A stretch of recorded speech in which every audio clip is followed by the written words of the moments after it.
Hello. मैं प्रदीप कुमार आप सभी को क्लास 10th की केमिस्ट्री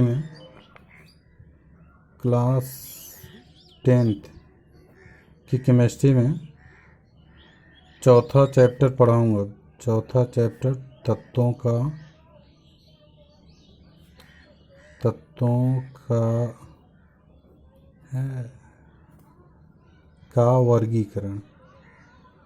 वर्गीकरण।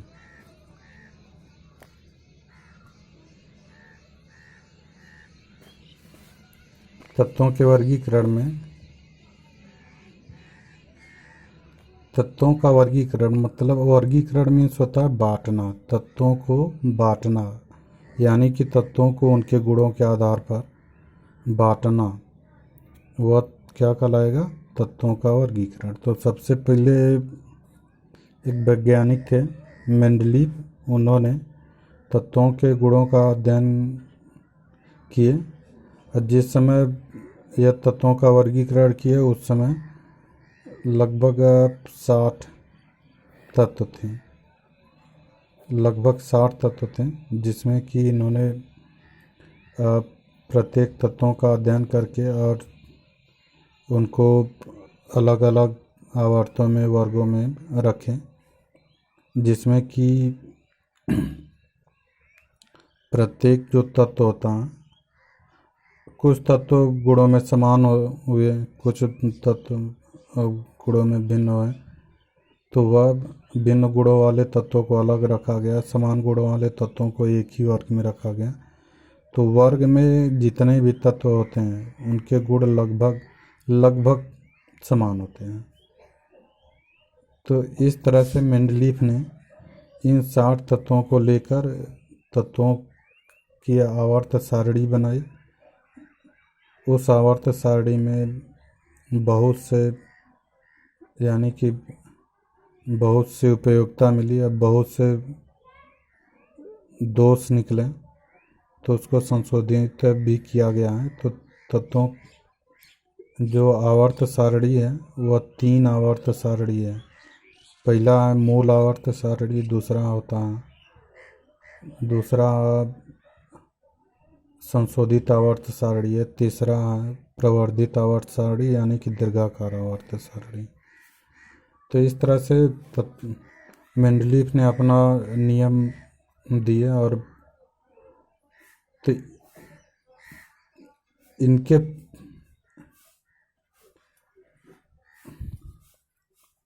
तो इसमें कुछ वैज्ञानिक अपना अपना मत दिए हैं।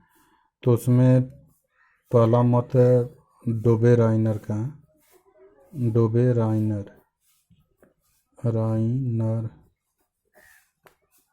का त्रिक सिद्धांत है।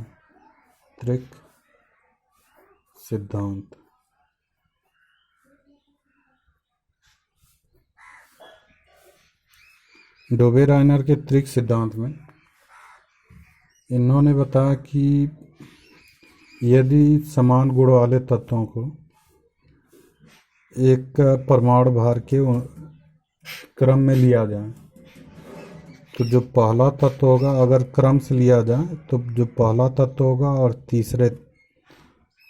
तीसरा तत्व होगा, उन दोनों के परमाणु भारों को अगर जोड़ देंगे और उससे 2 से भाग दे देंगे, तो जो मध्य का तत्व होता है उसके परमाणु भार के क्या होता है? बराबर आ जाएगा। तो चाहे जिस सारणी में अगर जाएंगे तो ऐसा नियम होना चाहिए, लेकिन ऐसा होता नहीं है। लेकिन नियम बना दिए हैं तो भाई पढ़ना ही होगा। तो इस तरह से यानी कि इनका जो नियम है वह इन्होंने बताया कि यदि समान गुणों वाले तत्वों को उनके परमाणु भार के बढ़ते हुए क्रम में रखा जाए, तो प्रत्येक पहले और तीसरे तत्व के परमाणु भारों के योग का आधा जो होता है वह मध्य के तत्व के परमाणु भार के क्या होता है? बराबर होता है। तो इनके नियमानुसार नियमानुसार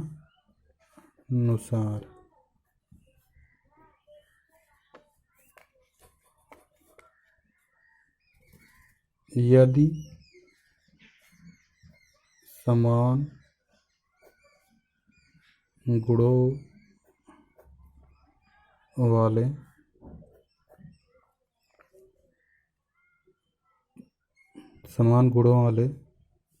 तीन तत्वों को उनके परमाणु भार के बढ़ते हुए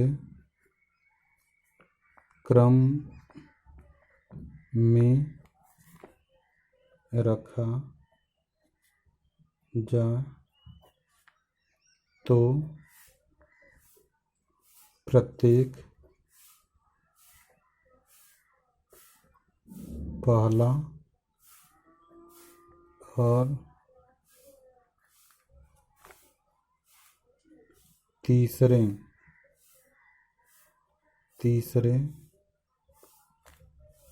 तत्व के परमाणु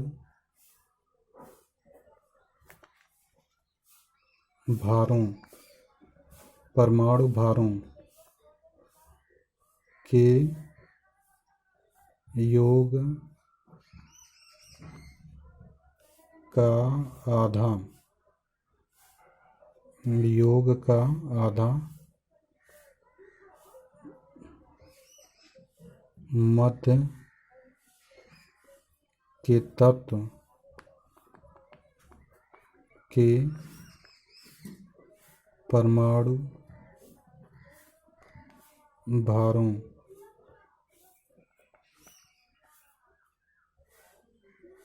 परमाणु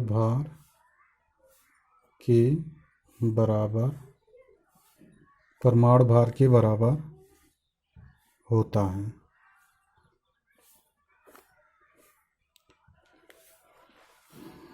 यानी कि इनका कहना था कि यदि समान गुण वाले तीन तत्वों को उनके परमाणु भार के बढ़ते हुए क्रम में रखा जाए तो प्रत्येक पहला और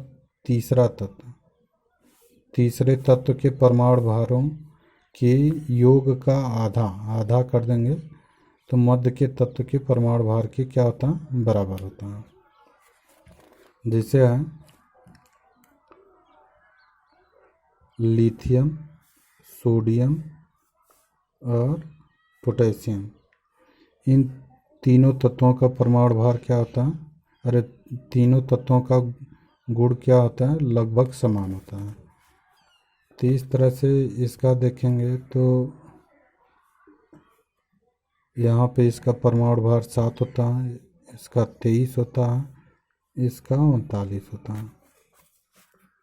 तो यहाँ पे पहले तत्व का परमाणु भार और तीसरे तत्व का परमाणु भार, इन दोनों को जोड़ देंगे तो यहाँ पे 7 + 39 और आधा करना है तो यहाँ पे 2 करना।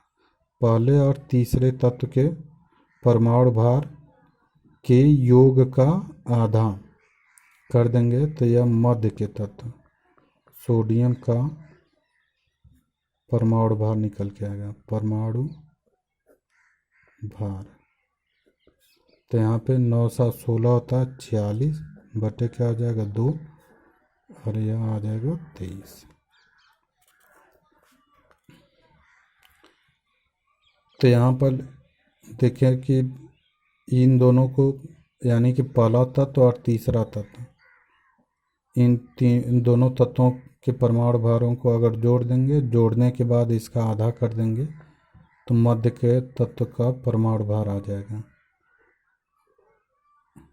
तो मध्य के तत्व का परमाणु भार आ जाएगा। तो यहाँ पर इस तरह से डोबे-राइनर का त्रिक सिद्धांत सिद्ध हो जाता है, लेकिन यह हर एक वर्ग में ऐसा होता नहीं है, कहीं कहीं मिल जाता है लेकिन ऐसा होता नहीं है।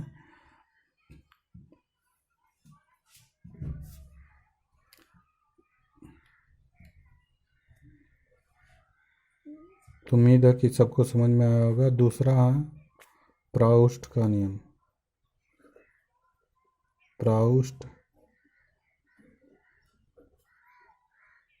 का नियम।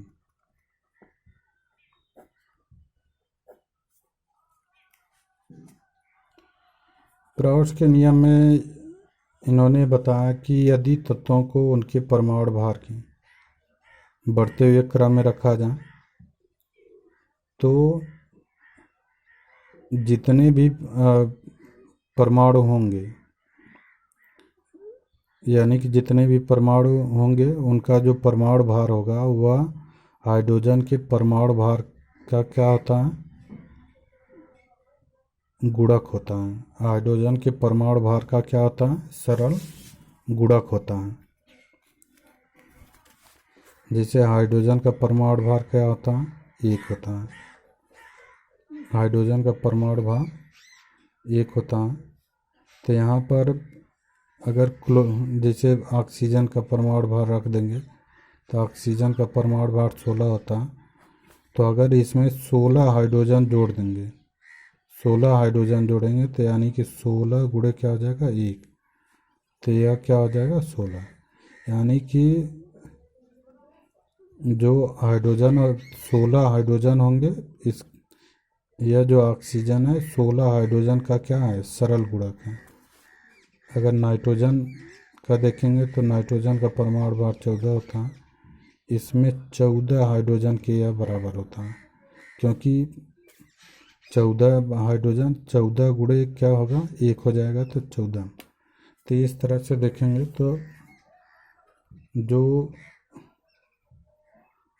जितने भी तत्व हैं यह हाइड्रोजन के परमाणु भार का क्या होता है, सरल गुणक होता है। लेकिन यहाँ पे इनका नियम इस जगह पे फेल हो जाता है जहाँ पर दशमलव में हो। जैसे क्लोरीन का परमाणु भार क्या होता है, 35.5 होता है। तो यहाँ पे 35 तो हाइड्रोजन जोड़ देंगे, यह 35 हाइड्रोजन के बराबर होगा। लेकिन यह दशमलव वाला भाग कहाँ से आएगा, तो जो दशमलव में होंगे इसी की वजह से यह दिक्कत होने लगती है। तो यहाँ पर इसी दिक्कत की वजह से यहाँ पर इनका नियम क्या हो जाता है, फेल हो जाता है। बहुत से ऐसे तत्व हैं जो कि दशमलव में होते हैं, लेकिन अब यहाँ पे हाइड्रोजन का परमाणु भार जबकि 1 होता है तो इसलिए दशमलव नहीं आ पाएगा, इसलिए यह नियम क्या हो जाता है, फेल हो जाता है।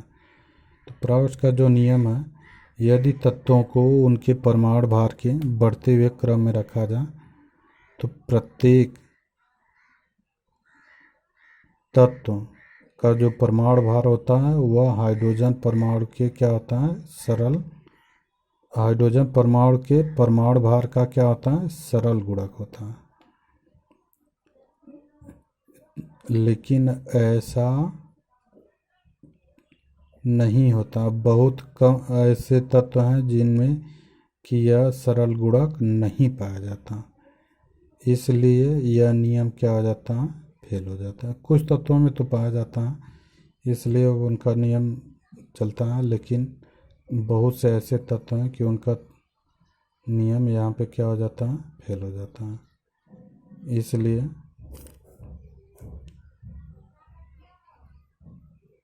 प्रत्येक थैंक यू।